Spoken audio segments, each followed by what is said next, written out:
안녕하세요. 매일 새로운 사연을 전하는 읽어주는 사연 라디오입니다. 구독과 좋아요, 많은 공유 부탁드립니다. 오늘의 사연 시작하겠습니다. 제 나이 32이고 아직 배울 게 한참 많은 어린 나이이지만 도무지 제가 여태껏 살아온 경험과 상식으로는 이해할 수 없는 일이라 다른 사람들 의견 한번 들어보고자 이렇게 사연 한번 보내봅니다. 4살 연상의 남편과 7년 연애 끝에 작년에 결혼을 했고 이제 올해로 결혼 1년 차입니다. 남편과 저 사이에 아직 아이는 없어요. 맞벌이하고 있는데 둘이 버는 거 합쳐서 연 6천이 조금 더 됩니다. 양쪽 다 연말에 보너스가 나오긴 하는데 금액이 고정적인 것도 아니고 높낮이가 있어서 그 수입은 따로 포함하고 싶지는 않아요. 잘 받으면 둘이 합쳐 500 정도는 되는 편입니다. 남편도 저도 사회생활 시작하고 나서 처음 시작한 연애다 보니 애초에 처음부터는 결혼을 전제로 한 만남은 아니었습니다. 둘 다 서로가 이렇게 오래 만나게 될지도 몰랐지요. 그런데 1년, 2년 지나면서 제 나이가 30이 넘어갈 때까지 만났으니 언젠가부터 자연스럽게 결혼 이야기가 둘 사이에서 오가게 되었지요. 저나 남편이나 학력도 비슷하고 벌이 또한 누가 더 잘 버네 만에 할 만큼 차이가 있는 게 아니었으니 누가 더 잘났고 못났고 이것저것 따질 것도 없었습니다. 하지만 아무리 오래 만났고 서로가 서로에 대해서 속속들이 잘 알고 있다고 해도 그것만 가지고 결혼을 덜컥 결정해 버릴 수는 없었지요. 그래서 현실적인 부분에 대해서 이야기해보고자 남편에게 모아놓은 돈이 얼마나 되는지 등등 연애하면서 조금 물어보기 꺼려졌던 부분들에 대해서 물어보게 되었습니다. 그런데 당시 남편의 입에서 나온 대답은 정말 의외의 대답이었어요. 자기가 여태껏 돈을 얼마나 모았는지 액수는 잘 모른다고 하는 겁니다. 어떻게 다른 것도 아니고 여지껏 직장 생활하면서 번 돈인데 그걸 모를 수가 있느냐고 했더니 남편 하는 말이 첫 월급 탔을 때부터 어머님이 자기 월급 관리를 대신 해줬다는 어이없는 말을 하더라고요. 예상치도 못한 남편의 대답을 들었을 땐 정말 하늘이 무너지는 줄 알았어요. 어떻게 35 먹은 남자가 아직도 부모님한테 돈을 맡기고 용돈을 타서 쓰고 있는 건지 저는 제 상식선에서 이해할 수가 없었거든요. 7년이라는 기간을 만나오고 결혼까지 생각했던 사람인데 그 나이 먹도록 엄마 없으면 자기 돈 관리도 못하는 마마보이였나 하는 사실은 연애하는 동안 전혀 눈치채지 못했으니까요. 그런데 남편은 마마보이라는 말에 격하게 반응하더라고요.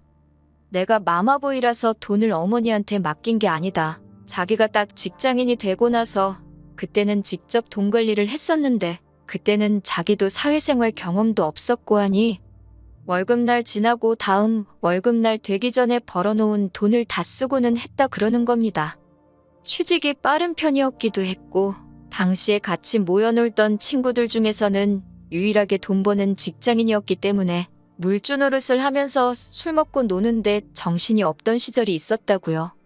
그러다 결국 돈이 모자라서 마이너스 통장에 빚도 지고 그랬는데 더 이상 그러면 안 될 것 같아서 자기가 자기 의지로 어머니한테 통장 관리를 맡기게 된 거라고 하더라고요. 그 이후로 어머님이 주는 용돈 받으며 생활을 했고 그때부터 친구들 사이에서 물주 노릇도 관두고 정신 차리게 되었으며 용돈 타서 생활하다 보니 오히려 가진 돈에 맞추어서 씀씀이도 줄어들고 귀찮은 것도 어머니가 다 알아서 처리해주다 보니 편해서 여태까지 맡기고 있는 거라며 열변을 토하는 겁니다. 아무리 어머니가 돈 관리를 못해도 인생 경험이 있는데 우리보다 더 잘하면 잘했지 못할 게 어딨냐고요. 그러면서 어머니한테 당장 물어보겠다고 제가 있는 그 자리에서 곧바로 전화를 걸었어요. 전화가 걸리자마자 남편이 어머님한테 내 돈은 여태까지 얼마나 모였냐 다짜고짜 물어보더군요. 그런데 어머님이 금액을 알려주신 게 아니라 그건 왜 물어보느냐 물어보셨나 봐요. 액수만 알면 된다고 전화한 건데 여차저차 상황 설명을 해주더라고요. 여자친구랑 결혼 이야기 하고 있다가 모아놓은 돈 이야기를 하는데 내 돈을 엄마가 관리하고 있다는 말에 애가 충격을 받았다고 이래저래 자초지종을 다 말해주는 겁니다. 어머님은 따로 대답은 안 해주신 것 같았고 되려 남편한테 그런 말 하는 저는 돈을 얼마나 모았길래 그런 반응을 보이냐며 되물으셨던 것 같아요. 남편이 어머님께서 너는 돈을 얼마나 모았길래 그러느냐 물어보시는데? 하면서 역으로 저한테 질문을 해왔거든요.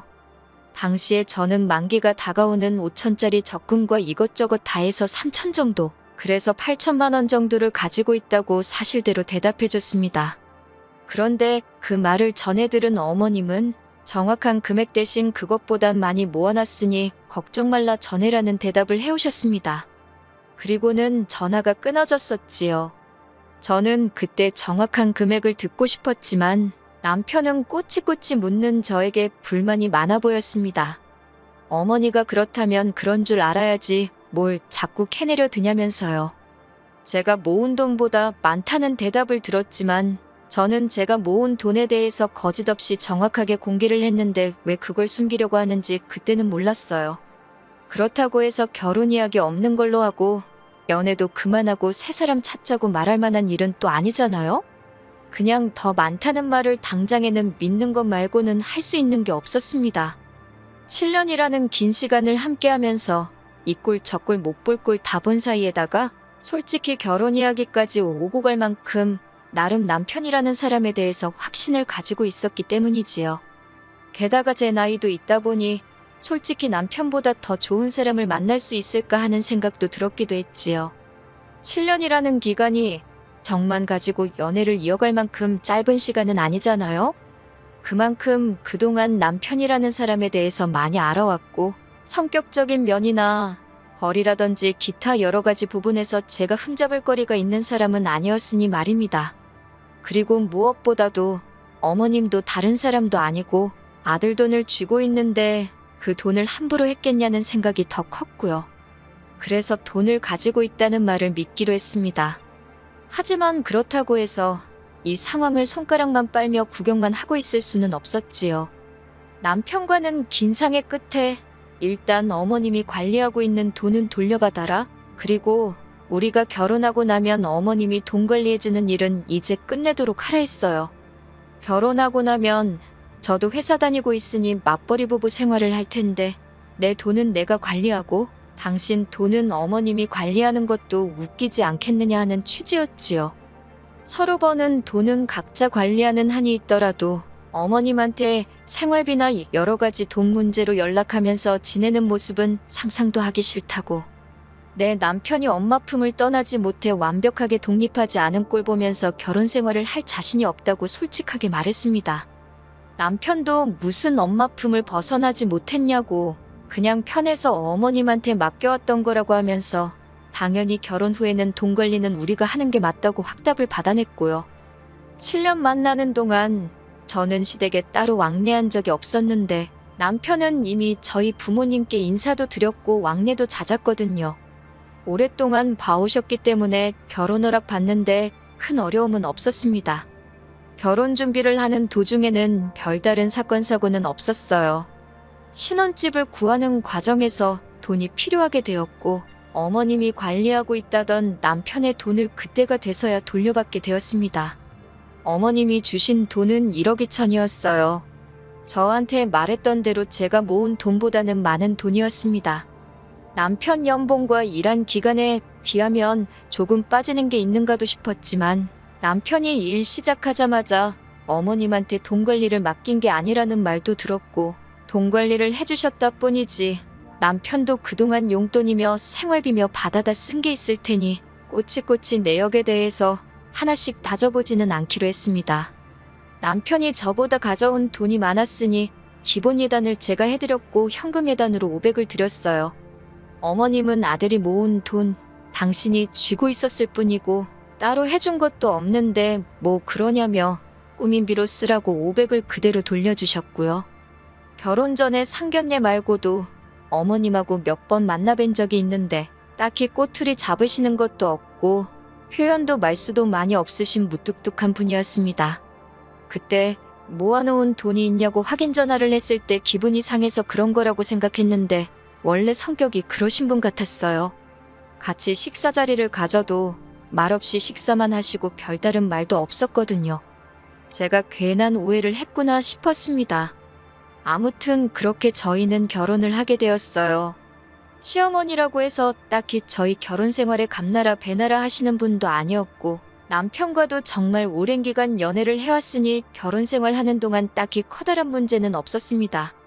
그런데 차라리 사소한 사건이라도 터졌으면 터졌지 이건 정말 못 견디겠다 싶을 정도로 조용했던 우리 신혼생활에 걷잡을 수도 없는 커다란 사건이 터지고 말아버렸습니다. 남편한테 5살 아래 여동생이 한 명 있어요. 저보다도 한 살이 어린 신우이지요. 신우도 직장생활 하고 있었고 먼저 직장생활 시작한 남편이 돈 관리를 어머님께 맡겼던 것처럼 신우도 똑같이 월급 관리를 어머님한테 맡겼었다고 해요. 신우도 저보다 한 살 어리다 뿐이지 나이가 나이인 만큼 결혼을 전제로 만나던 사람이 있었고 얼마 전에 결혼 이야기가 오가기 시작했나 봐요. 시어머니가 돈 관리를 하고 있었으니 신우도 딱히 금액이 얼마나 되는지 그런 부분에 대해서는 크게 관심이 없었던 것 같아요. 더군다나 저희 결혼할 때 어머님이 관리하던 돈을 그대로 내어주셨으니 저래도 의심을 하지 않았을 거예요. 그런데 막상 혼담이 오고 가기 시작하면서 시어머니가 사실은 자식들 돈 관리를 대신 해주고 있던 게 아니고 그 돈 가지고 투자를 한답시고 여기저기 위험한 곳에다가 돈을 굴리고 있었다는 사실을 알게 된 겁니다. 그리고 그 과정에서 신우와 남편이 그동안 모아온 돈의 대부분을 날려먹었던 거예요. 일단은 두 자식들 월급이 동시에 들어오는 상황이었으니 남편이 결혼한다고 돈을 달라고 했을 때 날려먹은 돈에서 신우목까지 합쳐가지고 남편한테 일단 돈을 빼줬던 거였고요. 제가 결혼 준비하던 과정에서 남편이 모아놓은 돈이 조금 비는 게 아닌가 하고 느꼈던 게 다 이유가 있던 거였지요. 그러니 당연히 신우가 여태껏 모아놓은 돈은 한 푼도 없던 상황이나 마찬가지였던 겁니다. 신우는 그 소식을 듣고 눈이 뒤집혀버렸고 시어머니는 네 돈은 니네 오빠한테 갔으니 그 돈은 오빠한테 가서 찾으라 하고 배째라 식으로 나온 겁니다. 신우도 나름 고충이 있었겠지요. 당장 혼담이 오고 가고 있고 자기도 결혼을 해야 하는데 돈이 하나도 없는 상황이니 어머님이 시킨 대로 저희한테 와서 자기 돈을 내놓으라고 난리를 치기 시작한 거예요. 신우가 사정이 딱한 건 10분 이해가 가지만 그 돈을 돌려달라고 한다고 돌려줄 수는 없는 노릇이었어요. 사실 어머님 입장에서야 신우 돈을 남편한테 준 거지 남편 입장에서는 자기가 여태 일해서 번 돈을 돌려받은 거잖아요. 발을 동동 구르면서 자기 돈 좀 돌려달라는 신우도 한참 저희 집에서 오열을 하다가 자기도 이건 아니라고 생각했는지 알겠다고 하고 집으로 돌아갔습니다. 그런데 남편이 풀 죽은 신우 뒷모습을 보니까 괜히 마음이 그랬나 봐요. 저한테 대출을 받아서라도 신우가 모은 돈을 우리가 해주자고 하는 겁니다. 지금도 당장 대출이자만 150 가까이 내고 있는데 거기에 1억을 더 대출받자니 까마득했어요. 저희 수입이 둘이 합쳐 월 500은 넘지만 언제까지 맞벌이 부부를 할 여건이 되는 것도 아니잖아요? 아무리 생각해도 계산이 서지를 않아서 그렇게는 안 되겠다고 했어요. 그랬더니 남편이 저한테 실망이라고 하는 거예요. 번지수를 잘못 찾지 않았냐고 실망은 당신 어머님한테 해야 하는 거 아니냐고 했더니 지금 부모님 욕을 해서 뭐 상황이 달라지는 게 아니지 않냐고 하더라고요. 입장 바꿔서 생각해보라고 만약 신우가 우리보다 먼저 결혼을 해서 어머님이 신우한테 먼저 돈을 돌려줬으면 저도 신우한테 가서 돈 내놓으라고 했을 거 아니냐고 하는 거예요. 무슨 소리를 하는 거냐고 내가 왜 신우한테 당신 돈을 내놓으라 하겠냐고 했지요. 그런 상황이었으면 애초에 결혼부터 다시 생각했을 거라고 다 따지고 보면 어머님이 자식들 돈 가지고 장난치다가 탕진해버린 건데 그 책임을 왜 우리가 져야 하냐고 했어요. 그랬더니 남편이 저보고 너무하다고 하는 겁니다. 어차피 우린 이미 결혼을 했고 신우도 한 가족인데 어떻게 모르는 척을 할 수 있겠냐고요. 덕분에 남편하고는 일주일째 서로 말도 안 하고 냉전 중입니다. 오죽 답답하면 제가 이렇게 사연을 다 보냈겠어요. 말씀드린 대로 제 상식으로는 도무지 이해가 가지를 않아요. 어떻게 자식들 돈을 그렇게 쉽게 날려먹은 시어머니도 그렇고 가족이니까 무조건 도와줘야 한다면서 저보고 냉혈한이라고 제 탓을 하고 있는 남편도 말이에요. 남편 말대로 제가 역지사지의 자세로 신우를 도와줘야 하는 건지 아니면 그냥 제 생각대로 모르는 척을 해야 하는 건지 혼자 고민해봐야 답도 안 나오고 해서 이렇게 사연 보내봤습니다. 안녕하세요. 궁금해하시는 분들이 계셔서 이렇게 최근 소식 전해드리러 다시 왔습니다. 일단 남편하고는 이혼을 하기로 했어요. 도무지 의견이 좁혀지지가 않는 와중에 해결책이라고 가져온 게 어이가 없기도 했고요. 그 일이 있은 뒤로 신우를 다시 만났어요. 신우는 의외로 어른스러운 부분이 있더라고요. 이제 와서 뭘 어쩌겠냐며 여태까지 어머님만 믿고 안일하게 생각했던 자기 문제라면서 그나마 저희가 결혼하고부터 1년 결혼 생활하는 동안 남편 돈 관리하는 건 저희가 가져왔으니 신우 입장에서는 1년치 월급은 그대로 있지 않겠냐며 그 돈으로 일단 혼수랑 필요한 것들만 해서 결혼을 하기로 했다고 하더라고요. 그런데 시어머니는 그 와중에도 잃은 돈 어떻게 해결해보겠다고 얼마 되지도 않는 그 돈을 가지고 투자한답시고 이것저것 알아보다가 사기를 당해서 아예 한 푼도 남지 않고 탕진을 했다고 하더라고요. 그 와중에 조금이지만 빚도 생겼다고 하고요. 모든 걸 자포자기한 신우를 보니까 조금 불쌍하기도 했어요. 그래도 저희가 돈을 해주겠다는 말은 쉽게 나오지가 않더라고요. 시어머니도 저희를 불러서 상황이 이런데 어쩌겠냐면서 은근슬쩍 신우 돈을 우리가 해주기를 강요했는데 남편이 그러자고 해도 싫었는데 사건의 원흉이나 마찬가지인 어머님이 그러고 있으니 더더욱이 해주기 싫었어요. 어머님은 저한테 입에 담기 힘든 욕까지 하시면서 당신이 지금 살고 있는 집을 팔아서라도 신우 돈을 해주겠다고 하더군요. 저희는 꼴도 보기 싫다고 저리 꺼지라고 하면서요. 그리고 저 결혼할 때 예단비로 줬던 돈 당신이 꾸민비로 돌려주지 않았느냐고 그 돈은 도로 내놓으라고 하더군요. 자식들 입장에서는 그런 부모님 모습을 보면 마음 아프겠지만 솔직히 제3자나 마찬가지인 제 입장에서 보면 저지른 일에 대한 책임을 지는구나 하는 느낌밖에 들지 않았어요. 그리고 줬던 돈을 다시 내놓으라니 참 사람이 끝에서 끝까지 몰리면 이렇게 추락을 할 수도 있구나 하는 생각도 들었습니다. 그런데 어머님이 신우 돈을 집을 팔아서라도 갚겠다고 말을 꺼낸 그날에 남편이 저한테 상황이 이렇게 되니까 좋냐면서 제 탓을 하기 시작하는 겁니다. 애초에 우리 결혼하기 전부터 자식들 돈 날려먹은 어머님한테 잘못을 찾지 않고 이 불화의 원인들이 전부 저에게 있다는 식으로 나오니 어이가 없었지요. 기어이 남편은 어머님이 집 팔아서 신우 돈 갚아주고 나면 시부모님이 어디서 지내겠냐며 앞으로 자기가 모시고 살겠다는 말도 안 되는 폭탄 선언을 해왔어요. 어머님이 싼 똥을 자기가 치우겠다는 것도 모자라서 이제는 어머님과 합가해서 같이 산다고 나오니 저로서는 그 상황을 받아들일 마음의 여유도 없었고 그렇게는 못하겠다고 했습니다. 차라리 이혼을 해서 재산 분할해서 그 돈으로 신우 돈을 돌려주던지 시어머니를 모시고 살던지 당신 알아서 하라고 했어요. 남편은 어떻게 입에서 이혼이라는 말이 그렇게 쉽게 나오냐면서 제가 피도 눈물도 없는 사람이라면서 끝까지 저만 나쁜 사람을 만들더군요. 이 모든 것의 원흉은 당신 어머님이기도 하고 나이 처먹고 귀찮다고 암만 가족이라도 다른 사람한테 돈 맡기고 확인도 안 한 두 자식들한테도 있는 건데 말입니다. 신우는 이혼하겠다는 우리 소식에 자기 때문에 이혼하지 말라면서 미안해서 어떻게 살겠냐면서 그냥 1년 더 모으고 내년에 결혼하면 된다고 그러지 말라고 하더라고요. 이 집구석에서 제일 어린 신우가 그나마 제일 어른스러워 보이기까지 했어요. 하지만 결국 이혼하게 되었어요. 오랜 정 때문에 더 이상 진흙탕 싸움으로 만들고 싶지도 않았고 그나마 좋은 추억이라도 남아있을 때 아예 갈라서기로요. 만에 하나 신우 말대로 신우가 1년 더 고생해서 시집을 간다고 하더라도 이미 남편과 저 사이에 그리고 시어머니와 저 사이에 뚫어진 커다란 구멍은 어떤 수를 쓰더라도 메울 수 없다는 결론을 내렸거든요. 제3분할을 문제로 지금은 소송을 준비하고 있어요. 무슨 일이 있어도 제 마음 떨리지 않고 이혼은 할 거예요. 엄마 품을 못 벗어난 남편 데리고 살아봐야 앞으로 제 인생의 아내가 아니라 엄마 대신으로 살아가게 될 건 불보듯 뻔하니 말이에요. 긴 이야기 들어주셔서 감사합니다. 오늘의 사연은 여기까지입니다. 구독과 좋아요, 알람 설정해주시면 앞으로 더 좋은 사연으로 찾아오겠습니다. 감사합니다.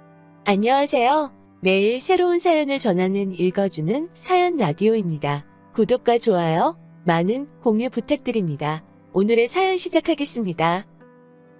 올해 33살의 여자입니다. 작년 초부터 만나기 시작한 남자친구와 올해 초부터 결혼 이야기가 오고 가기 시작했어요. 남자친구는 저와 나이차가 1년밖에 나지 않습니다. 오히려 세대 차이가 거의 없다 보니 친구 같은 편안함이 좋았고, 그래도 한 살 연상이라고 저보다 생각이 깊고 어른스럽다는 느낌을 받을 때도 있었어요. 결혼 이야기는 올해 초부터 오고 가기 시작했지만 두 사람이서만 이야기를 나눈 거지 정작 양가 어른들께는 인사드리기까지 꽤 오랜 시간이 걸렸습니다. 남자친구 나이가 34이지만 직장이 생긴 지는 그리 오래되지 않았어요. 대학 졸업 후부터 5급 공무원을 한다고 준비를 했었다는데 생각처럼 잘 되지 않고 어느 순간부터는 아무리 공부를 해도 실력이 늘지가 않았다고 하더라고요. 그렇게 나이만 한 살씩 더 먹어가다가 3년 전부터 목표를 낮춰서 7급 공무원을 준비하기 시작했고, 저와 연애를 시작하기 전에인 재작년에 7급 공무원에 합격을 해서 지금은 일을 하고 있습니다. 하지만 이제 2년차 공무원인 남자친구가 모아놓은 돈이 얼마나 있었겠어요? 결혼 이야기가 나왔을 때 남자친구가 모아놓은 돈은 3천만 원도 되지 않는다는 사실을 알게 되었습니다. 사랑만 가지고 행복하게 사는 사람들도 있다지만 결혼은 현실이니 저도 조심할 수밖에 없었어요. 그러다 남자친구가 부모님께 어느 정도 지원을 해주시기로 했다는 소식을 전하면서 저도 결혼을 결심하게 되었습니다. 공무원이면 그래도 안정적이고 연금도 나오고 철밥통이라는 말이 괜히 있는 게 아닌 게 사실상 잘릴 일도 거의 없잖아요. 그런 안정적인 부분이 제 직업과 비교했을 때 제 단점을 보완해 줄 수 있다고 생각했고, 결혼을 하면 그런 부분이 서로 시너지 효과를 낼 거라고 생각했습니다. 수입은 제가 훨씬 더 많은 편이에요. 저는 현재 제 가게를 하나 하고 있거든요. 지금은 어느 정도 자리를 잡아 안정적인 월 수입을 내고 있지만 자리 잡기까지 오랫동안 마음고생도 많이 했습니다. 직원 2명 번갈아 가면서 쓰고 있고 월세, 인건비 이것저것 다 떼고 나면 그래도 제 손에 한 달에 500 정도는 떨어지고 있어요. 매출은 1,500에서 2,000 사이로 나오는 가게고요. 저희 부모님부터 제 남동생까지 서로 다 가게를 하나씩 하고 있어요. 부모님은 오래전부터 식당을 하고 계시고 동생은 부모님 밑에서 일을 배우다 독립해 나가서 본인 가게를 차렸고요. 저도 지금은 제 가게를 하고 있기는 하지만 사실은 저도 대학 재학 중에 틈틈이 공부해서 졸업과 동시에 9급 공무원에 합격해서 공무원 생활을 잠깐 했었습니다. 시험 준비하던 학원에서도 제 나이에 9급 합격한 거면 굉장히 빠른 거고 대단하다는 이야기도 들었습니다. 그때 제 나이가 25살이었거든요. 부모님은 내심 제가 대학 졸업 후에는 가게 일을 돕기를 원하셨습니다. 하지만 제가 부모님이 고생하시는 걸 직접 봐와서 그런지 내키지가 않았어요. 공무원이면 안정적이고 배우자 직업 선호도에서도 항상 순위권을 유지하는 직업이다 보니 공무원 하면 좋겠다 생각해서 시작한 공부였고요. 특히 음식 장사를 하시다 보니 취객들이나 진상 손님한테 들을 말 못 들을 말 다 들어가며 사람 때문에 지치는 부모님 모습이 특히나 힘들었고, 자영업이다 보니 낮밤 가리지 않고 계속 가게에만 얽매여 있는 모습을 보면 장사를 배우는 것보다 제 직업을 갖는 게 좋다는 생각을 가지고 있었습니다. 그런데 공무원이라고 해서 제가 생각했던 것처럼 돌아가지는 않더라고요. 야근만 없다 뿐이지 2년차가 되어가는데 하는 일들은 매번 똑같고, 솔직히 그때 느낀 건 공무원만큼 수직적인 구조로 돌아가는 직업 또한 따로 없다는 생각이 들었습니다. 매번 허드렛 일에 자빌들도 도맡아서 해야 했고, 특히 부모님께서 장사하면서 손님들한테 시달리는 게 장사에 거부감이 들게 만든 가장 큰 이유 중 하나였는데, 진상 손님 못지않게 진상 민원인들 대하는 일도 너무 힘들고 스트레스를 많이 받았어요. 세상에 돈 벌기 쉬운 일 하나 없다더니 그 말이 무슨 말인지 이해가 가더라고요. 거기에 더불어서 부모님 식당이 사실 동네에서 흔히 볼 수 있는 영세하는 식당 중에 하나였는데 운 좋게 방송 하나 타게 되면서 입소문이 나게 되었고 소위들 말하는 대박을 터뜨리며 월 수입이 엄청나게 상승하게 되었습니다. 거기에 제 동생마저도 다니던 대학 그만두고 부모님 일을 돕기 시작했고 장사가 잘 되면서 부모님이 이웃점을 차려주면서 동생도 타 지역에서 승승장구하기 시작했고요. 물론 일 자체는 훨씬 더 힘들어 보이긴 했지만 동생이나 부모님 수입이 제가 버는 것의 2배도 아니고 몇 배나 되는 돈을 벌기 시작하니 저도 언젠가부터 어차피 똑같이 힘들고 고생할 거. 돈이라도 더 버는 게 낫겠다는 생각에 공무원 그만두고 늦게나마 장사를 시작하게 되었습니다. 공무원 하면서 얼마 되지도 않는 돈 모은 것과 부모님이 지원해 주셔서 제 이름으로 카페를 차리게 되었고 처음에는 이래저래 힘들었지만 시간이 지남에 따라 장사가 자리를 잡아가면서 부모님이 지원해 주시는 돈은 다 갚을 수 있었습니다. 벌이가 늘어나면서 삶의 여유가 생기니 그때 시작한 게 20대 때 못 해본 연애였어요. 그렇게 남자친구를 만나게 되었고요. 앞서 말씀드린 대로 남자친구 또한 저와 연애를 시작할 때쯤 공무원이 되었고 그동안 시험 준비한다고 저처럼 연애도 제대로 못했었나 봅니다. 그러다 보니 남자친구도 사회인이 되고 나서 처음 만나는 게 저였으니 그만큼 저를 잘 대해줬습니다. 그렇게 자연스럽게 연애하다가 결혼 이야기가 나오게 된 것이고요. 모은 돈은 별로 없지만 안정적인 공무원 생활하고 있는 남자친구, 그리고 제가 나름 벌이가 좋은 편이니 결혼 자금에 대해서 남자친구 부모님께서 도와주신다는 말을 듣고 그렇게 결혼 준비를 시작하게 되었고요.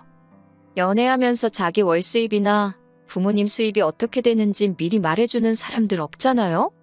저 또한 마찬가지였습니다. 남자친구가 저희 부모님도 사업하시고 제 동생도 본인 가게가 있다는 사실은 결혼 허락 받으러 처음 저희 집에 갔을 때 그때 처음 알게 되었어요. 남자친구는 장난처럼 우리는 참 공통점이 많다고 먼저 말을 꺼냈습니다. 무슨 말인가 들어보니 저희 집도 온 가족이 장사하는 사람들인 것처럼 자기 가족들 또한 전부 다 공무원이라고 하는 거예요. 학교 선생님을 하셨던 남자친구 어머니와 아버지는 같은 학교에서 만나 결혼을 하게 되었다고 하네요. 남자친구 밑으로 3살 터울 여동생이 있는데 동생도 작년에 구급 공무원에 합격해서 공무원을 하고 있다고 하더라고요. 그런 우연의 일치에 하나하나 의미 부여하고 싶지는 않았지만 공통점이라고 하면서 좋아하는데 그때는 그냥 어떻게든 모든 걸 좋게 생각하려는 남자친구의 순수한 마음으로 받아들였습니다.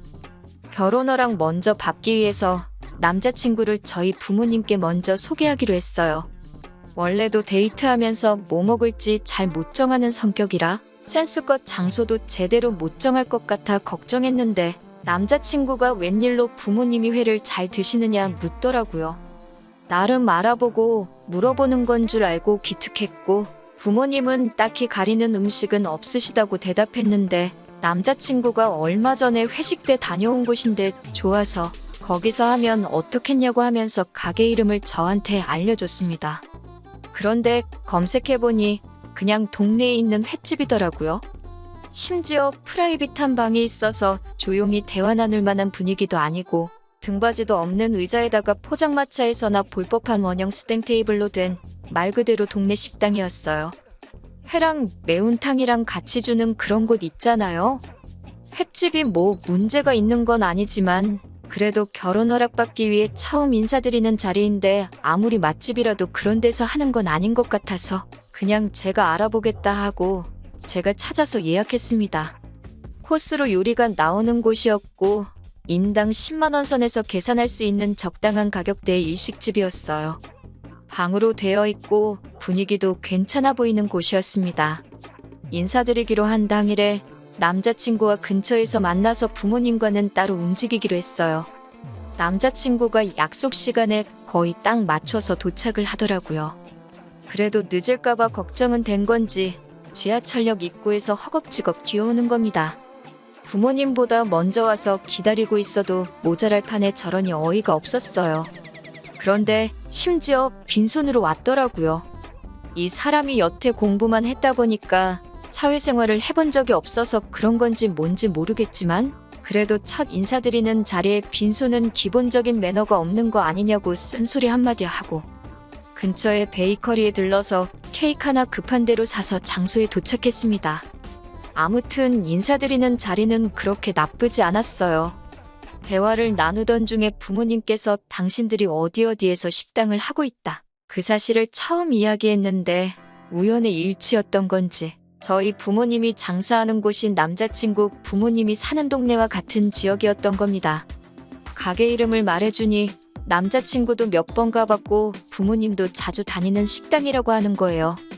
바싹 긴장해서 얼어붙어 있었는데 어떻게 그걸로 대화의 물꼬가 틀어져서 남자친구도 제잘제잘 분위기를 주도해 가더라고요. 부모님은 그 모습 보고 남자친구가 성격도 좋아 보이고 나쁘지 않은 것 같다며 마음에 들어 하셨고요. 덕분에 이래저래 인사는 잘 끝냈습니다.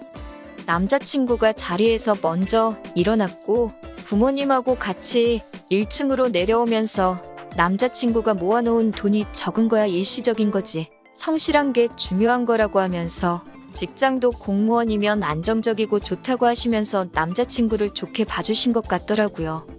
그런데 가게를 나서려는데 직원분이 저랑 부모님을 불러 세우면서 아직 계산을 안 했다고 하는 겁니다. 솔직히 빈손으로 찾아온 데다가 장소도 제가 찾아낸 거고 먼저 일어나서 나가는 거 보고 센스 있게 계산 정도는 했을 거라고 생각했는데 조금 얼척이 없었어요. 부모님도 그때는 살짝 기분이 상하신 듯 했고요. 그날 저녁에 남자친구랑 전화하면서 조금 다투게 되었습니다. 암만 남자친구가 100번을 잘했어도 누군가가 기분이 상했으면 잘못을 인정하고 사과했으면 금방 넘어갈 수도 있는 일인데 말도 안 되는 변명과 이유를 가져다 붙이며 스스로를 변호하더라고요. 빈손으로 인사 가는 게 뭐가 그리 큰 문제냐. 그런 거 다 허례허식이다 하면서요.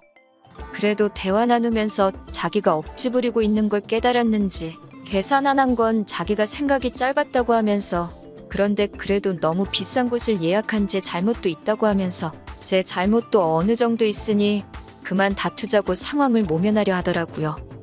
다음부터는 자기한테 원하는 바가 있으면 차라리 미리 말해달라고 사과하길래 그냥 제가 처음에 생각했던 대로 아직 사회생활 경험도 적어서 모르는 게 많구나 하고 넘어가기로 했습니다. 그리고 이제 순서가 바뀌어서 제가 남자친구 집에 인사를 드리러 갈 차례가 되었습니다. 어디로 장소를 잡으시려나 했는데 집으로 초대를 하더라고요. 남자친구가 뭐 사들고 가는 거 허례허식이라고 했던 게 생각나서 원래는 과일 바구니랑 꽃이라도 사갈까 했는데 그냥 저도 빈손으로 가버렸어요. 남자친구는 제가 빈손으로 오건 말건 신경도 안 쓰는 듯 했고 그 모습을 보니까 제가 정말 옛날 사고방식을 가지고 있던 건가 하는 생각도 들고 그때 그걸 가지고 괜히 화를 냈나 하는 생각까지 들었는데 그게 아니었어요. 문 열고 들어가니 남자친구 부모님은 저를 환영해주면서도 제 손을 슬쩍 보더라고요. 시선이 제 눈에 다 보일 정도로 말입니다. 제가 과민 반응한 거겠거니 애써 넘기려고 했는데 맨 처음 저한테 한다는 말이 장사하면서 돈도 잘 번다고 들었는데 손이 좀 작다고 하면서 무안을 주더라고요. 차려놓은 음식들 보니 그래도 저 온다고 이렇게 수고하셨는데 저도 괜히 남자친구 행동 때문에 똑같이 한 방 먹여주려고 빈손으로 온 게 실수였나 싶기도 했으니 저한테 무안을 주던 부분은 그냥 넘어가려고 했습니다. 대화를 나누던 도중 남자친구한테 저희 부모님이 동네에 있는 식당 사장이라는 이야기를 들었다고 하시면서 거기는 맨날 갈 때마다 손님들도 많다고 하면서 부모님이 돈 좀 버셨겠다는 이야기를 노골적으로 하더라고요. 그러더니 갑자기 조선시대 이야기를 꺼내는 겁니다. 옛날에는 가진 것 돈밖에 없는 장사꾼들이 어떻게 신분 상승해보려고 양반집과 사돈 맺으려고 별의별 노력을 다했던 거 아냐는 이야기를 꺼내는 겁니다. 집도 새로 지어주고 땅도 사주고 그랬다면서 저보고 그런 건 알고 있느냐고요. 무슨 이야기를 꺼내려는지 딱 눈치를 챈 그 순간에 대놓고 본론을 말하더군요. 저희 부모님도 나란이라는 사위 보고 싶으니까 결혼을 허락한 거 아니겠냐고 하면서 이런 사실들을 모르기 전엔 아들이 원하는 대로 1억을 지원해 주려고 했는데 자기들이 손해를 보는 것 같아서 안 되겠다 하는 겁니다. 이미 제가 모아놓은 돈이 8천 정도고 따지고 보면 제 가게가 권리금만 해도 1억 정도 나오는데 이래저래 따지면 제가 2억 정도를 해가는 거나 마찬가지인데도 손해를 보는 것 같다는 말이 어이가 없었어요. 모아놓은 돈 한 푼도 없는 아들 장가 보내는데 1억이 아깝다고 저희 집에서 돈을 오히려 더 해오는 게 이치에 맞는다고 말하고 있으니 솔직히 그때 이미 마음속에서 이 결혼은 물 건너갔구나 하는 생각을 갖게 되었습니다. 남자친구라도 염치가 있어서 부모님이 더 말 못하게 말리던가 했으면 어떻게 참아보기라도 하겠는데 부모님 식당 하시는 것부터 제가 장사하면서 수입이 어느 정도라는 것도 대충 짐작하고 말하는 거 보니 남자친구는 이미 부모님이 이렇게 나올 거라는 사실을 알고 있었던 거 아니냐 하는 생각도 들었어요. 저희 부모님한테 남자친구 처음 인사시킬 때 남자친구 개념 없는 행동에 적잖이 실망을 했는데 그 개념 없는 행동이 사회생활을 안 해봐서 그런 게 아니라 그냥 못 배워서 그런 거라는 생각이 들더라고요. 그런데도 자꾸 우리는 공무원 집안, 부모도 자식들도 전부 공무원이다. 나란히라는 우리들 하면서 자꾸 장사하는 집안인 저희 집을 후려치려고 하는 걸 더 이상 두고 보고 참을 수는 없었어요. 그래서 듣다 못한 제가 공무원 자부심이 대단하신 것 같은데 요즘은 세상이 변했다고 그건 모르시냐고 한마디 딱 쏘아붙였네요. 직업에 대한 자부심이 큰 사람들이라 남이 집 뭐 해먹고 사는지 알고 무시할 때는 언제고 역으로 제가 무시하듯 하는 발언을 하니 예상한 대로 입에 곧바로 거품을 물더라고요. 남자친구가 5급 행시 준비했다고 들었는데 만약에 진짜로 행시 합격해서 공무원 하고 있는 거였다면 저도 이런 말 안 했을 거라고 요즘에 34살에 모아놓은 돈 하나 없이 7급 공무원이라고 하면 누가 알아주기라도 하느냐 한마디 더 했습니다. 남자친구 부모님이 저보고 못 배운 거 티낸다고 하면서 열변을 토하더군요. 이순신 장군님도 32살에 장원급제를 했고 대통령도 32살까지 백수였고 공무원 합격해서 그 자리까지 올라간 거 모르냐고 하는 겁니다. 어머님 아들이 이순신 장군님처럼 나라를 구할 것도 아니고 대통령이 될 것 같지도 않다고 대답했지요. 그리고 자꾸 못 배웠다 하시는데 저도 4년제 대학 졸업했고 대학 졸업하면서 공부해서 25살에 구급 공무원 생활하던 사람이었다고 말해줬습니다. 그리고 자꾸 못 배웠다 하시는데 저도 4년제 대학 졸업했고 대학 졸업하면서 공부해서 25살에 구급 공무원 생활하던 사람이었다고 말해줬습니다. 그때 제가 장사 시작 안 하고 공무원 계속하고 있었으면 잘난 어머님 아들보다 먼저 7급 공무원 생활하고 있었을 거라고요. 우리 집안 장사한다고 천하게 보고 우습게 알고 있는 것 같은데 별로 잘나지도 않은 공무원 아들 둔 게 뭐가 그리 대단한 장사미천이라고 가격을 그렇게 비싸게 구냐고 했어요.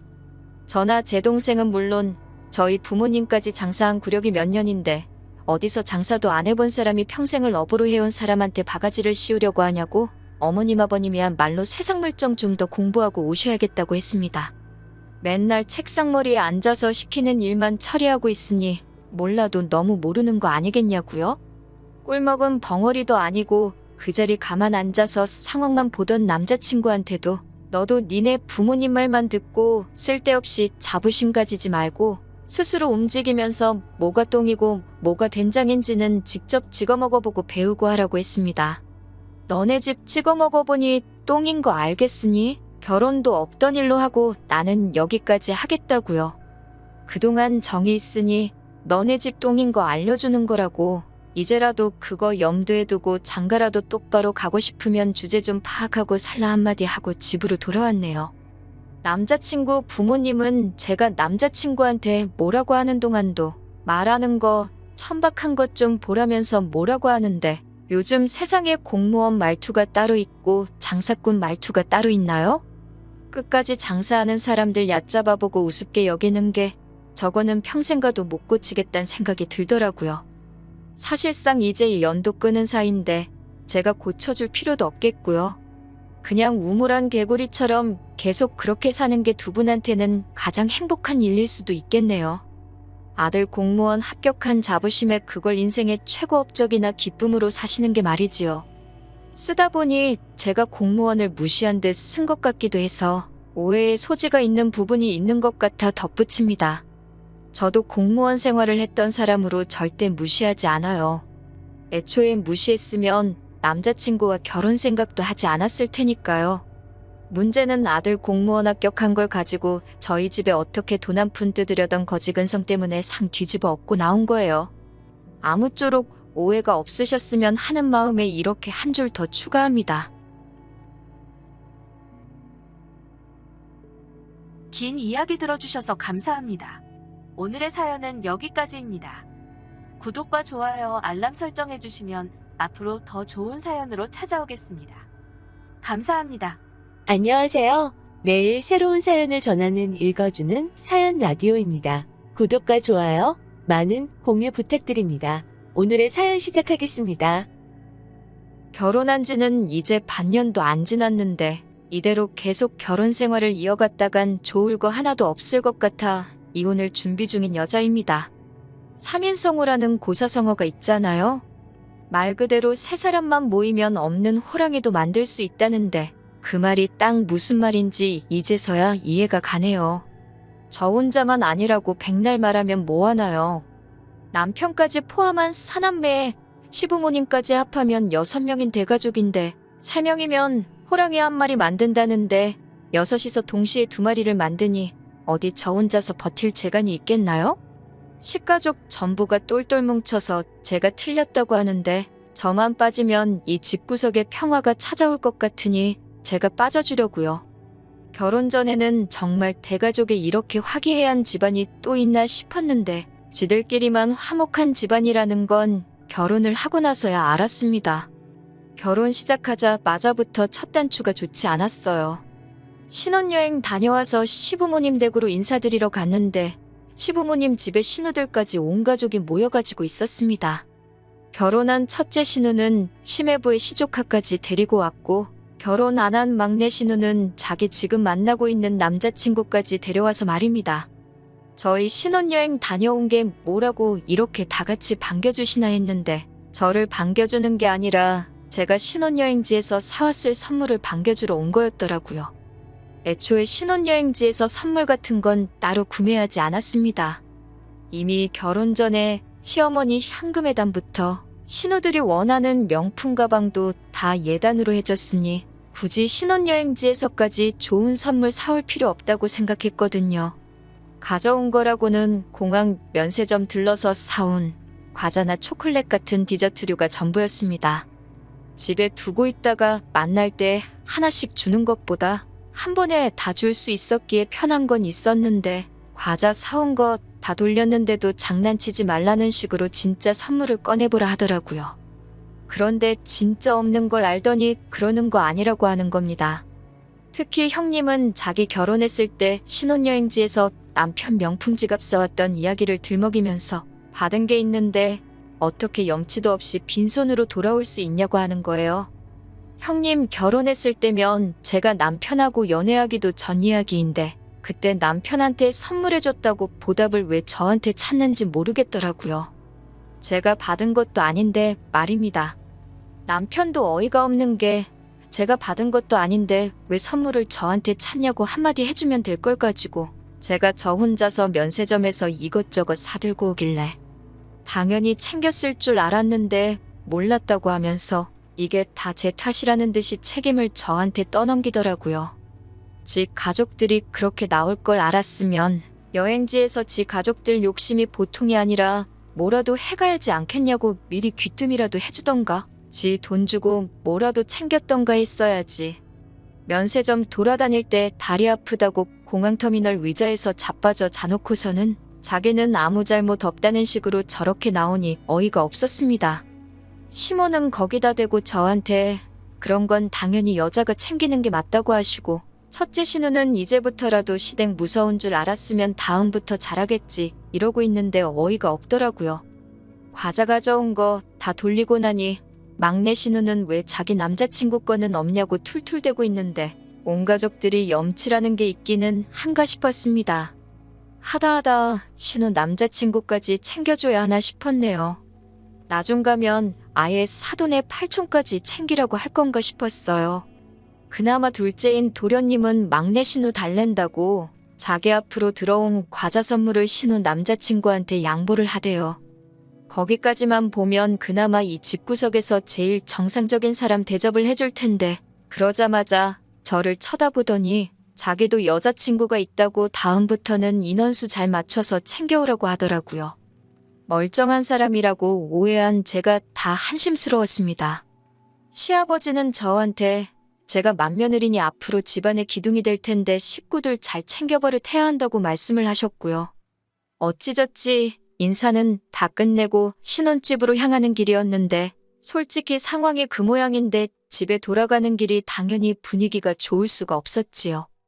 남편하고 대판 싸웠습니다. 이게 무슨 꼴이냐고, 자꾸 이런 식이면 나는 당신 가족들하고 절대 잘 지낼 수가 없다고요. 중간 역할 똑바로 해줄 거 아니면 앞으로 시댁에 무슨 일이 있으면 나는 빠지겠다 했습니다. 그리고 네 가족 챙길 일 있으면 알아서 직접 챙기라고 했어요. 제가 뭘 해주길 기대하지 말라고요.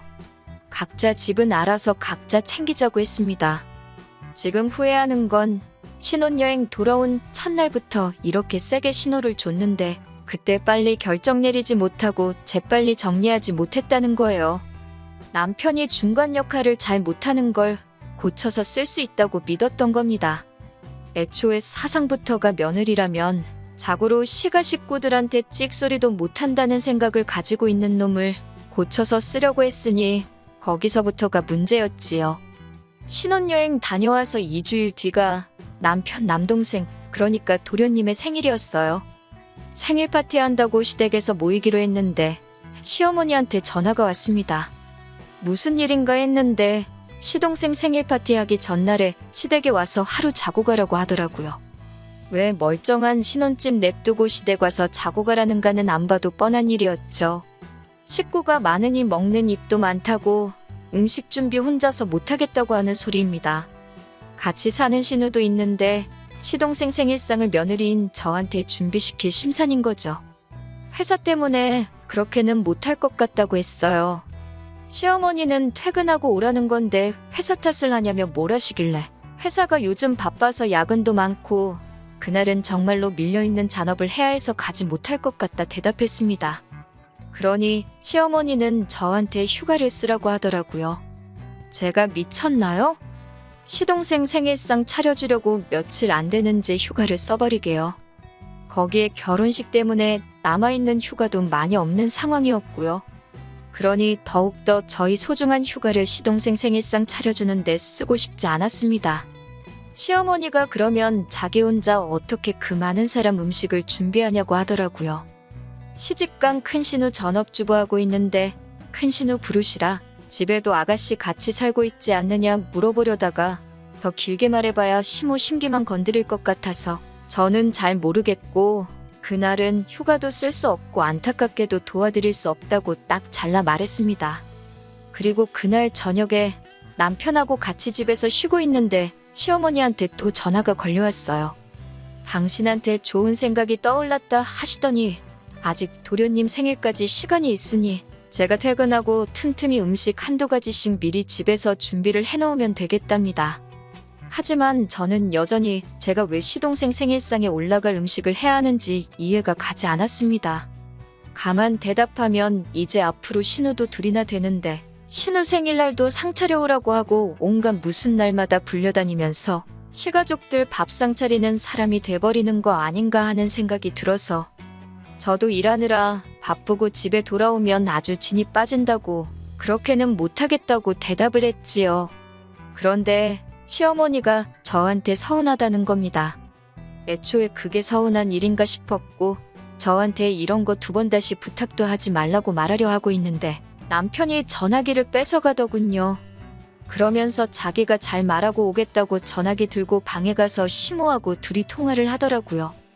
며느리인 제가 싫다고 하는 것보다 남편이 말하는 게 낫겠다 싶었고 저도 조금 감정이 격해져 있어서 더 이야기했다가 시어머니하고 싸울 수도 있겠다는 생각이 들어서 남편이 알아서 잘 처리하도록 맡겼습니다. 한 10분쯤 지나서 남편이 방에서 전화 끝내고 나오더라고요. 그런데 방에서 나오면서 제 눈치를 살살 보면서 말을 꺼내질 못하더라고요. 어떻게 하기로 했냐고 다그치니 그제서야 자기 체면 좀 살려주면 안 되냐고 하는 겁니다. 엄마가 저렇게 기대를 하는데 못해간다고 어떻게 말을 하냐고요. 남편하고 또 한판 뒤집어지도록 싸웠네요. 내가 도대체 왜 네 동생 생일상에 올라갈 음식을 해야게 하냐고요. 니네 누나도 해가냐고. 그럼 생각은 해보겠다고 했습니다. 누나도 아마 해갈 거라고 하면서 저를 설득하려고 하길래 전화기 들이밀면서 그럼 너네 누나가 무슨 음식 해가는지 물어보라고 했습니다. 그러니 쩔쩔매면서 전화를 못하더라고요. 안 봐도 뻔했지요. 시모 집에 같이 사는 신우도 아무것도 안 도와줄 텐데 시집간 신우가 잘도 동생 생일상이나 차려주겠나 싶었지요. 그런데 남편이 자꾸만 제가 자꾸 고집부리고 그러면 시모하고 갈등만 커진다고 하는 거예요. 어떻게 노력한 척이라도 해야 한다고요. 제가 고집부려서 시모하고 이러는 게 아니잖아요? 애초에 말도 안 되는 요구를 하는 건 시모인데 남편은 제가 마치 시모가 하는 일에 불만 갖고 있는 방골 며느리라고 말하는 것 같았습니다. 남편한테 그렇게는 못한다. 어머님한테 다시 전화드리겠다 한참 실랑이 하다가 남편이 그러면 그냥 음식을 우리가 사가자고 사가서 우리가 해온 척 하면 되지 않겠냐고 하는 겁니다. 어차피 남편, 시어머니 뜻 거역도 못할 테고 저를 설득하려고 들게 뻔했기 때문에 알아서 하라고 했습니다. 다만 메뉴 고르는 것부터 전부 다 네가 하라고 나는 그냥 시댁에서 적당히 맞장구나 쳐주겠다 했지요. 생일 당일이 되니 남편이 시댁으로 출발하기 전부터 아침 일찍 일어나서 부엌에서 뭘 하고 있더라고요. 보니까 여기저기서 괜찮아 보이는 음식 메뉴들 골라서 밀키트를 사온 거예요. 양념장부터 재료 손질까지 다 되어 있고 불에 올리기만 하면 되는 거니 직접 해간 음식 티가 날 거라고 생각했나 봅니다. 포장 음식이나 배달 음식 해봐야 겉모양부터 다 표가 나니 직접 준비한 것처럼 보이게 하려고 나름 머리를 쓴 것 같더라고요. 그렇게 남편이 준비해간 밀키트 음식들 바리바리 싸들고 시댁에 갔지요. 그런데 실제로 직접 해온 음식으로 착각을 해주더라고요. 하는 음식처럼 맛있다고 하는데 저는 속으로 파는 음식이니까 당연히 맛있겠지요 하고 있었습니다. 그런데 오히려 그게 역효과가 났어요. 시어머니가 음식 하나씩 다 맛보더니 음식 맛이 다 너무너무 좋답니다. 맏며느리 잘 들어와서 다행이라고 하면서 어디서 달력을 꺼내오더니 이것들이 앞으로 있을 온갖 집안 행사라면서 적힌 것들을 읊으면서 그때마다 우리 맏며느리가 음식 준비를 하면 좋겠다고 하는데 아찔하더라고요. 시부모님 생일 파티는 물론이고 남은 시가족들 생일도 있었고 성탄절이며 명절, 연초에는 설날 전에 신년회도 하고 아주 난리도 아니더라고요. 취직 준비하는 막내 신우 자격증 취득 기념 파티도 있고 무슨 날이 있으면 날대로 모이고 아무 날도 아니면 아무 날이나 가져다 만들어서 모이는 건가 싶었어요. 명절 같은 건 몰라도 자격증 취득 기념 파티는 또 뭔가요? 심지어 큰 신우네가 이번에 새 차를 뽑으면 사고 안 나고 잘 타고 다닐 수 있게 고사도 지내기로 했다고 하고 가족끼리 사이 좋은 것도 좋지만 이건 좀 도를 넘은 것 같다는 생각이 들었어요. 거기에 일은 전부 저한테 시키려고 하고 있으니 말입니다. 남편은 이런 제가 외동이라서 이런 분위기에 적응 못할 뿐이라고 이게 진짜 가족이라고 하면서 애써 저를 이해시키려고 하더라고요. 진짜 가족은 또 뭔 소린지 우리 가족이 가짜 가족이라고 말하고 싶은 거냐고 따지니 또 꿀먹은 벙어리 마냥 대꾸도 못하고 있다가 이렇게 가까운 사람들끼리 살부딪히며 사는 게 진짜 좋은 거라고 하는 겁니다. 다 같이 지내는 게 누가 나쁘다고 했냐고. 다만 그 과정에서 온갖 번거로운 일거리나 경제적인 부분이나 그게 다 맏며느리라고 나한테 쏠리니까 그게 싫다는 거다고 했습니다. 일 똑같이 하고 돈 낼 거 있으면 똑같이 내면 나라고 남편이 남편 가족들과 잘 지내겠다는데 그걸 못하게 하겠냐고 일침을 놨어요. 그리고 신우 자격증 취득 기념 파티 같은 멍청한 모임은 나 빼고 제발 혼자 다녀오라고 했지요. 저는 그냥 남들 하는 만큼만 하고 그 이상도 그 이하도 하지 않겠다고 딱 못을 박았습니다. 그렇게 얼마 전 이전세 입자랑 문제가 생겨 입주가 늦어지고 있던 신혼집 리모델링 공사가 끝나고 드디어 입주를 하게 되었습니다.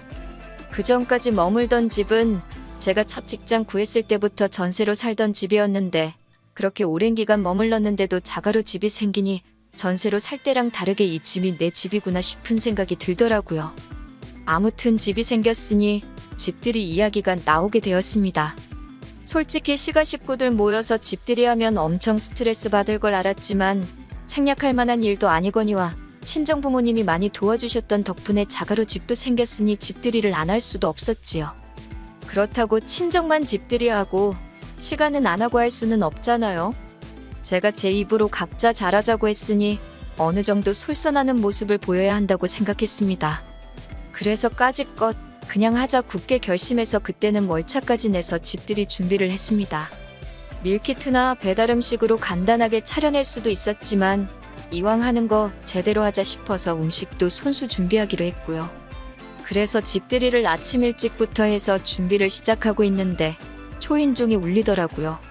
시가 식구들이 도와주러 일찍 올 일은 없을 테고 누군가 싶어서 문을 열었습니다. 그런데 문 앞에 처음 보는 웬 아가씨가 서 있더라고요. 누구시냐고 물었더니 도련님이 지금 만나고 있는 여자친구랍니다. 막내 신우 오빠 아니랄까봐 저번에 선물 안 챙겨줬다고 이번엔 여자친구까지 불렀나 싶었어요. 뭐하니 신우도 남자친구 데려오려나 싶었고요. 음식이야 넉넉하게 준비했기에 상관없었는데 도련님이 여자친구한테 시간을 잘못 알려줬나 싶더라고요. 암만 그래도 그렇지 아침 7시부터 집들이를 시작하는 집이 어디 있겠어요? 그리고 올 거면 만나서 같이 올 것이지 여자친구한테 딸랑 집 주소 알려주고 남의 집 혼자서 오게 하는 시동생도 이해가 가지 않았습니다. 집들이 시간은 오후 7시라고 시간을 아무래도 잘못 알려준 것 같다고 했어요. 어차피 시동생도 똑같이 시간을 잘못 알고 있으면 얼마 안 있어서 도착할 거라 생각했거든요. 그러니 안에 들어와서 조금 기다리다가 시동생 도착하거든 둘이 어디 가서 데이트라고 하고 오라고 할 심산이었는데 시동생 여자친구가 난감한 표정을 지으면서 어머님이 자기를 보내서 온 거라고 하더라고요. 집들이 하니까 음식하는 거 도와주라고 했다네요. 어떻게 보면 저 혼자 음식 준비하는 거 힘들까봐 어머님이 도와준 거라고 볼 수도 있지만 별 거지 같은 상황이 다 있네 싶었습니다.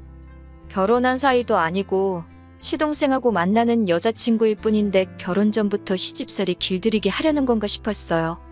솔직히 도와주려면 시어머니가 직접 오셔도 될 일이고 신우들도 집에서 놀고 있잖아요. 일은 남의 집 사람이 하는 게 당연하다는 듯이 생각하는 게 어이가 없더라고요. 그래서 시어머니한테 바로 전화를 했지요. 시동생 여자친구가 왔는데 어머님이 도와주라고 보낸 게 맞냐고요. 그러니 어머님은 당연한 소리를 물어보냐는 듯이 반응하면서 너는 외동이라 몰라도 너무 모른다고 하면서 원래 아랫사람은 초장부터 시키는 버릇을 들여야 한다는 겁니다. 시동생 어디가 좋아서 가란다고 진짜 찾아온 이 아가씨도 문제가 있겠지만 이제 23살짜리 대학교 다니는 세상 물정 모르는 아가씨가 뭘 알겠어요. 그냥 남자친구 어머니가 시키는 거니까 하는 수 없이 온 거라는 생각밖에 안 들고 그걸 보내라고 한 어머님이나 그걸 가라고 부추긴 시동생이나 일손 돕겠다는데 뭐가 문제냐는 남편 꼬라지를 보고 있으니 자기들끼리만 화목한 이 집구석 식구들이 며느리들 알기를 아주 우습게 알고 있구나 하는 생각이 들었습니다. 그래도 찾아왔는데 그냥 보낼 수는 없으니 안 도와줘도 좋으니 편히 쉬고 있으라고 했어요. 저녁 시간 돼서 집들이 시작하니까 시가 식구들 한 명씩 도착하는데 집들이라고 손에 선물이라고 들고 온 게 큰 신우가 휴지 하나 사들고 온 게 전부였습니다. 뭐 대단한 선물 바란 건 아니지만서도 말도 안 되는 시댁 행사 강제 참여시키는 건 고사하고 당장 시동생 생일상까지 부탁하던 사람들이 주거니 받거니 하면서 저도 가족의 일원으로 인정해주는 것처럼 보이진 않았어요. 집들이 끝나니까 당연한 듯이 또 시동생 여자친구 시켜서 뒷정리 도와주라 그러고는 지들끼리는 잘 먹었다 하고 뒤도 안 돌아보고 집으로 돌아가더군요. 심지어 자기 여자친구인데도 시동생은 시부모 차 타고 따라서 집으로 돌아갔고요. 이 아가씨도 참 심란하겠다 싶더군요. 뒷정리 도와준다고 옴짝달싹 못하고 있길래 손님이 무슨 일을 하냐고 그냥 돌아가라고 했어요. 시동생한테 가스라이팅을 얼마나 당한 건지 계속 눈치 보고 있길래 오늘 아침 일찍부터 와줘서 너무 고생 많았다고 하면서 아가씨가 우리 도련님이랑 얼마나 깊은 사이고 어떤 미래까지 그리고 있는지는 모르겠지만 아가씨 앞으로 앞날이 창창한데 굳이 도련님하고 꼭 결혼해야겠다는 생각 아니면 일찌감치 헤어지는 게 좋겠다고 했습니다. 지금 나 보라고 나도 결혼한 지 반년도 안 지났는데 벌써부터 회의감을 느낀다고요. 제 말이 끝나기 무섭게 펑펑 울길래 어르고 달래서 집에 보냈습니다. 아가씨 배웅해주고 집에 돌아왔는데 남편은 집들이 끝나고 어지러진 상에는 손도 안 대고 소파에 걸터 앉아서 TV 보고 있더라고요. 안 그래도 도련님 여자친구 보고 생각이 많은데 집안일은 내일이라고 거들떠도 안 보는 남편 꼬라지 보니 우라가 치솟더라고요. 니네 식구 밥 먹은 건데 치울 생각도 없냐고 한마디 하니 남편이 며느리가 돼가지고 며느리 노릇 똑바로 안 하냐고 하는 겁니다. 왜 저렇게 뿔이 났나 했더니 지네 엄마가 신경 써서 시동생 여자친구 불러서 도와주게 시켰는데 며느리가 시어머니 성의를 무시했다는 거예요. 치우는 것도 저랑 그 아가씨랑 둘이서 치웠으면 금방 했었을 텐데 제가 쓸데없이 오지랖을 부려서 보내놓고는 그 아가씨가 할 일을 자기한테 떠넘기냐는 겁니다. 제 행동에 제가 책임을 지라는 거예요. 지금 시어머니가 며느리도 아니고 며느리가 될 사람도 아닌 아예 남의 집 멀쩡한 딸을 불러다가 일을 시키는 게 맞다고 생각하느냐 물었더니 여자가 잘해야지 집이 편한 거 아니겠냐고 하는 겁니다. 연애할 때부터 저렇게 잘하는 동생 여자친구를 보고 배우라는 거예요. 자기가 몇 번 참아줬더니만 며느리가 돼가지고 당연히 할 일을 안 하려고 하냐면서 저보고 며느리 노릇 똑바로 하라고 하더군요. 어차피 동생이랑 그 아가씨랑 결혼하면 제 쫄다고 생기는 건데 지금부터 확실히 가르쳐 놓는 게 맞다고요. 그 말을 들으니 남편이나 시가족들이 평소에 어떤 생각을 가지고 사는지 확신이 생기더라고요. 말은 동서 생기면 동서가 서열 맨 마지막이고 제가 수족처럼 부릴 수 있으니 그때 가서 제가 편해진다고 하지만 결과적으로는 저는 시댁에서 뒤에서 두 번째라는 거잖아요. 지난 몇 개월 동안 남편이 중간 역할 조금만 해주면 시가족 일로 싸울 일도 없고 잘 지낼 수 있을 거라고 생각했던 제 자신이 다 한심해지더라고요. 사람 고쳤을 수 없다는데 이건 남편 한 명만 고친다고 될 일도 아니었던 거예요. 오히려 이 집 식구들 중에 혼자 이게 틀리다고 생각하는 제가 비정상이었던 거예요. 이 결혼 생활 끝까지 끌고 가봐야 저도 똑같은 사람 되겠다 싶더라고요. 가스라이팅이 그래서 무서운 건가 싶었습니다. 이 집구석에 막내 며느리 누가 들어올지는 모르겠는데 참 불쌍하겠다 싶었고 맏며느리인 저도 결국 나중에 가선 시부모 부양은 둘째치고 큰 신우네 애라도 생기면 그 애까지 제가 맡아 키우겠다 싶은 생각이 들었습니다. 자기들끼리 화목한 집안에 제가 빠지는 게 도와주는 길이 아닐까 하는 생각이 들었어요. 며칠을 더 생각하다가 남편한테 이 집에서 더 이상 며느리로 살지 못하겠다고 더 시간 끌 필요도 없겠다고 말하고 이혼하자고 했습니다. 지금은 숙려기간 중이고 결혼기간이 짧은지라 합의 이혼하게 될 것 같습니다. 시동생은 여자친구랑 헤어진 것 같더라고요. 가족끼리 워낙 똘똘 뭉치는 집구석이니 똘똘 뭉쳐서 제 탓만 하고 있겠지요. 더 빨리 결정 내리지 못한 게 후회되지만 더 길게 시간 끌지 않은 걸로 위안 삼으려고 합니다. 아무쪼록 시가족들은 앞으로도 자식들 결혼시키지 말고 그냥 화목한 가족들끼리 평생 같이 지냈으면 좋겠어요. 애먼 사람 부려먹지 말고 말입니다. 긴 이야기 들어주셔서 감사합니다. 오늘의 사연은 여기까지입니다. 구독과 좋아요, 알람 설정해주시면 앞으로 더 좋은 사연으로 찾아오겠습니다. 감사합니다.